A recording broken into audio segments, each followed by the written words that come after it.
তেজপুৰ আদালতৰ ৰায়দান হত্যাৰ অভিযুক্তক যাৱজ্জীৱন আৰু ধৰ্ষণৰ অভিযুক্তক 4 বছৰৰ সশ্ৰম কাৰাদণ্ড হত্যাৰ অভিযুক্ত মিলন কৰ্মকাৰ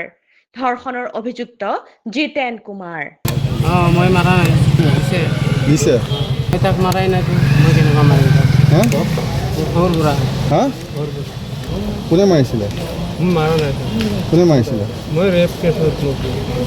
আমাৰ ঘৰৰ ওচৰতে পুখুৰী আছে পুখুৰীত মানুহ বুঢ়ী এজনে সোমাই আছে মোৰ মাছ লগালে ফোন হৈ গ'লে মই মাছ লগোৱা তাৰপিছত মোৰ ওচৰত গৈ চাইছিলোঁ মই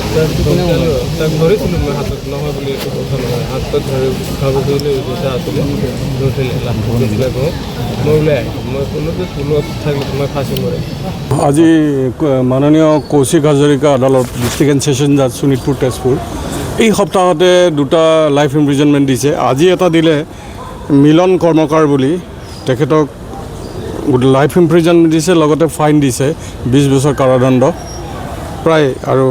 লাইফ ইমপ্ৰিজনমেণ্ট দিছে আৰু জিতেন কুমাৰ কেছ নম্বৰ 10225 4 বছৰ দিছে এইটো 76 BNSত দিছে